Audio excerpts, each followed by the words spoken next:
the concept of shunya. Even the algebra equated to Pythagoras theorem. Avatayanik was living in during 800 BC. Pythagoras came much later. I think both of these are the findings of those great rishis, expressed in very beautiful poetic ways. It's exactly the same theorem of Pythagoras, expressed in beautifully in Sanskrit in 2 sentences. You can read that and understand the beauty of it.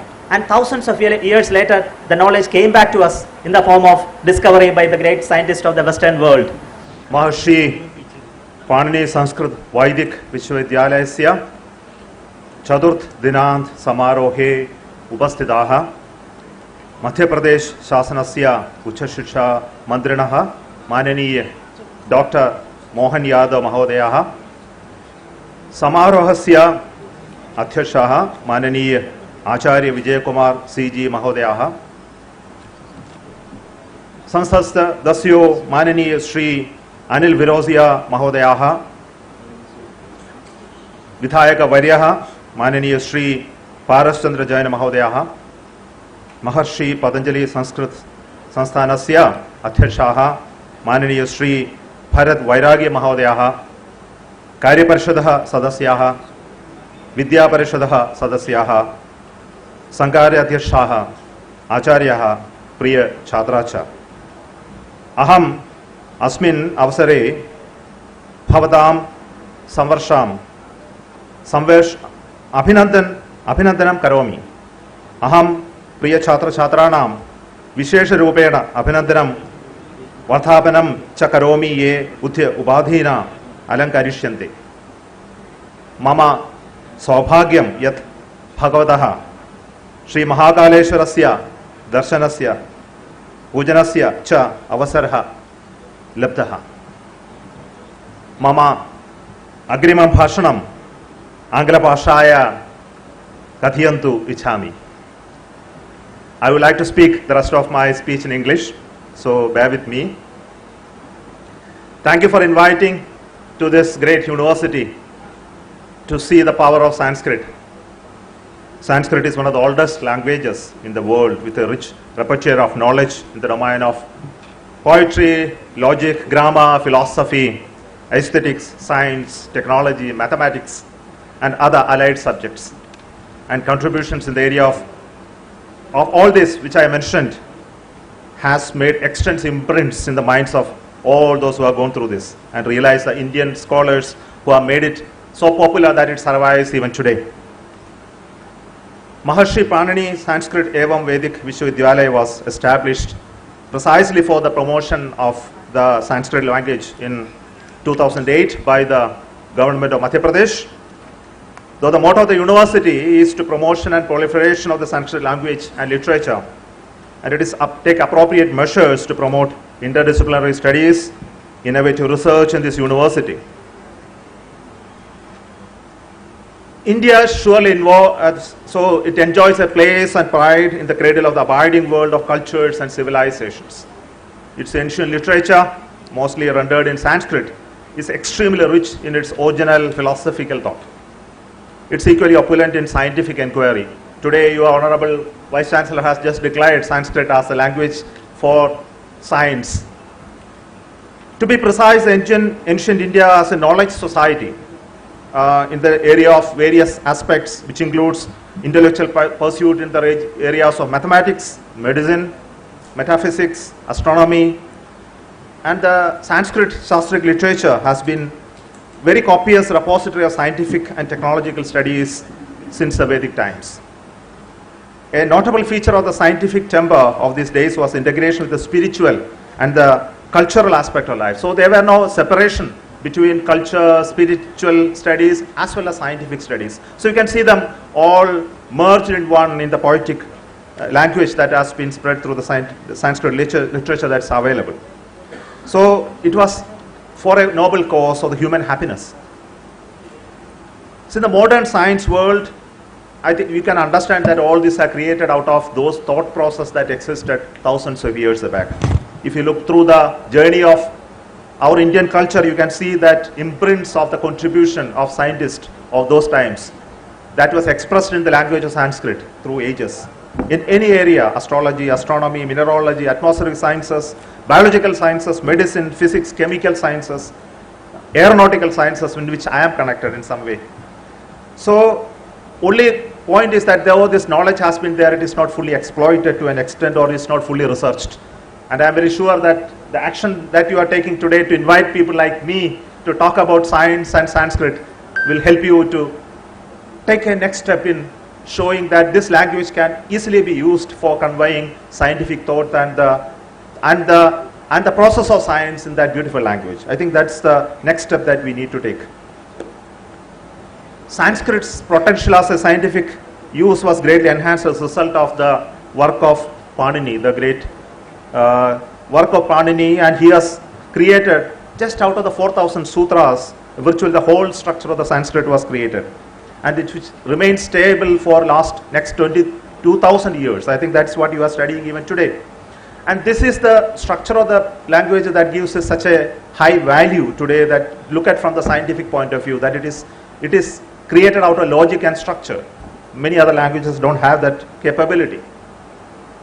I come from a domain of science and technology. I am a rocket scientist. I have been building rockets.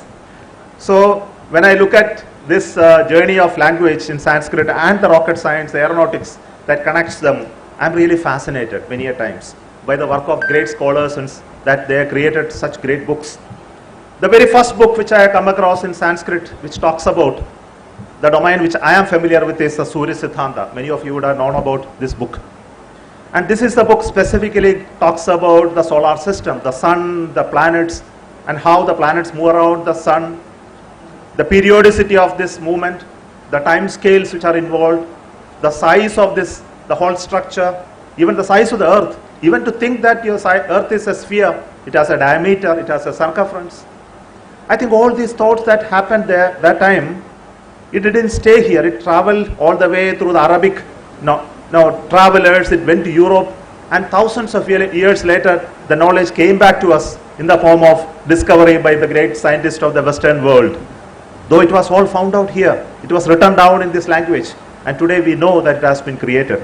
Varaha Mihira, through his Pancha Siddhanta, we know much about it today. Lagadha, in the 1500 year BC, he has created the Vedanga Jyotisha. Aryabhata's work 1, Varaha Mihira's works, Bhaskara 1 and 2. Brahmagupta, it created the Brahmasputa Siddhanta, again a scientific work. Parameshwara and many others in Kerala, where I am coming from, wrote the Goladipika, which is again a very interesting book on astronomy. You know that many of the literature written in terms of the ideas like zero. If you subtract 1 from the 1, you get 0, shunya, the concept of shunya. And equally important is the concept of infinity. I think both of these are the findings of those great rishis, expressed in very beautiful poetic ways. Even you know the algebra, the concept, the mathematical concepts called algebra, the square root of numbers, very precisely expressed. Even Bodhayana equated to Pythagoras theorem. You know, Bodhayana was living in during 800 BC. Pythagoras came much later. And he expressed that for a right angle triangle, how the connections between sides are expressed beautifully in the concept of areas. Though he was not talking about square, but he was talking about areas. It's exactly the same theorem of Pythagoras, expressed in beautifully in Sanskrit in 2 sentences. You can read that and understand the beauty of it. Many other concepts like the concept of Vimana, architecture, the construction technologies, the concept of time, which is beautifully expressed in many literature, the structure of the universe and how it evolves and grows bigger and bigger with the time, metallurgy and manufacturing, chemical technologies, medicines, treatment, languages, the structure of the grammar, shastras like Nyaya, law, Sangeet, Tala, spirituality, philosophy, yoga, temple, astrology, and all of this were expressed beautifully in the language of Sanskrit. But the difficulty that is faced by the scientists at that time was this language was expressed more in Shruti and not in written form. And because of this Shruti nature of learning and teaching, the Sanskrit attained a beautiful nature that it is very easy to listen and by heart it, unlike many other languages. And that's why it survived. And today you don't need it. Today you can write it and express it. You don't need that Shruti structure, which is the beauty of this language. It's a rule-based, formula-based and logical syntax. For people like us who are engineers, scientists, like it very much. Any language which is rule-based, syntax-based is something that suits into computer languages. And you know, computer people who are especially working in the artificial intelligence, machine learning, they like Sanskrit. And there is a lot of research being done how Sanskrit can be used for bringing into computation, natural language processing. And I want to tell you, people who are taking Sanskrit as a profession, as a living, you must look at it how this can now work in the domain of technology. And it is not the old literature and science that we must propagate. It is more importantly how we can use Sanskrit, the language, for conveying the messages of modern technology and science. Then only it will survive. It must become the language of the spoken and the language of the top people who will be able to communicate in this language. I understand the Maharishi Pani University is one of the leading university with a lot of enthusiasm today. I think the transformation has really happened. A lot of departments, now new departments are coming into the university, the graduation and post-graduation has come in, and diploma and certificate courses are there in this university in literature and various other domains. The university is not only teaching the traditional courses, it is also offering courses in yoga, Nyaya Shastra, Advaita Vedanta. Education department is really strong here. I could see many young people who are taking graduation in education. I think all of this shows that there is a new energy in this university. As your Vice Chancellor just mentioned, it's not only going to be just a university locally, it is going to be a university which is well known in this country and in the world as much. I am very sure about it. And the support that this university is getting from the government, the Honorable Minister, the Chief Minister and the entire government to create its new infrastructure, new courses and make you to grow in size and prominence, I think is really most welcome. Thank you so much for the encouragement that you are giving to this university. And it's not only teaching you some language and structure, but it's also helping you to grow in personality, in people who have ready to influence the world. I think the type of conferences and workshops that you are conducting here, the other voluntary activities that are taking place in this university really make me feel that you are doing the right thing to create new set of leaders for the world. Though the purpose is the language and its promotion, but through that you are creating people of influence in the future. I think that's what is required for a university to do. I'm very happy about that aspect as well. I don't want to prolong because the time is short. I think it's already, the time is going too much. So let me stop at this moment, but I would like to offer you my greetings from a people like me, scientists who are working in rockets, still have a fascination for languages and arts and those knowledges that existed in this country for so many years.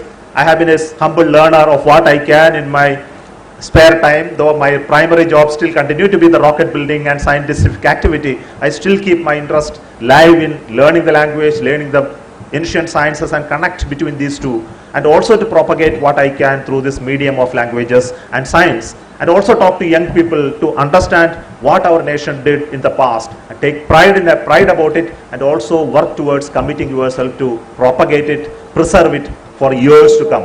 Jai Bharat. And I also wish you, the university and the graduates who are passing out, great future. I think that is needed on this day when you are getting graduated.